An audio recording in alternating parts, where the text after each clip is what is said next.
अंबरनाथमधील निवडणूक ही होणारच होती, परंतु कोणाच्या तरी दबावतंत्राच्या वापरामुळे अंबरनाथची जी नगरपालिकेची निवडणूक होती रद्द करण्यात आली। अशातच शिंदे गटाचे गोपाळ लांडगे यांनी सांगितले आहे की निवडणूक आयोग जो आहे हा दबावतंत्राचा वापर करत आहे आणि अत्यंत चुकीच्या माध्यमातून त्यांनी निवडणूक रद्द केलेली आहे।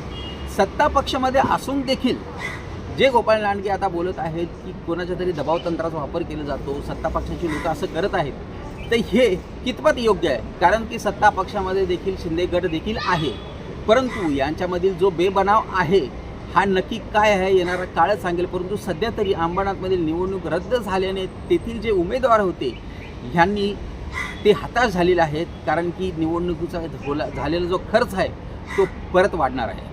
अंबरनाथ नगर परिषद निवडणूक 2025 ही निवडणूक आयोगाच्या 4 नोव्हेंबरला जाहीर केल्याप्रमाणे सुरळीत चालू होती, परंतु निवडणूक आयोग हा स्वतंत्र राहिलेला नसून तो सत्ताधाऱ्यांच्या किंवा कोणाच्या तरी आणि विशेषतः पक्षाच्या भल्यासाठी काम करतो असं या घटनेवरून निश्चितपणे लक्षात येते आणि त्याकरता निवेदन आम्ही देऊन त्या निवडणूक आयोगाचा निषेध करीत आहोत। निश्चितपणे कोणतंही कारण नव्हतं, चांगल्या वातावरणामध्ये निवडणूक प्रक्रिया सुरू होती। जे काही खोटं कारण दाखवलं जात आहे कोर्टाच्या बाबतीमध्ये की उमेदवारांना माघार घेण्यासाठी पूर्ण 3 दिवस मिळाले नाहीत, हे संपूर्ण खोटं आहे।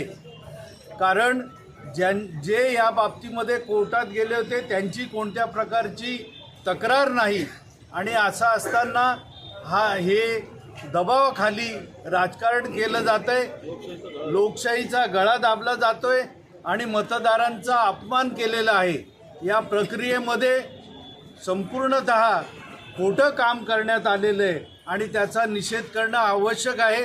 नव्याने कार्यक्रम जाहीर करतानाही त्यामध्ये अनेक चुका केलेल्या आहेत। या महाराष्ट्रामध्ये निर्णय घेताना अंबरनाथचा उल्लेख नसताना जाणीवपूर्वक हार मानून त्यांनी तो अंबरनाथच्या बाबतीमध्ये स्थगिती दिलेली आहे। जे काही 13 लोक कोर्टात गेले होते, ऑब्जेक्शन होतं, त्यांच्या बाबतीमध्ये एक वेळ आपण समजू शकतो, जसं त्यांनी कोणतं ऑब्जेक्शन घेतलेलं नसतानाही पण ते समजू शकतो।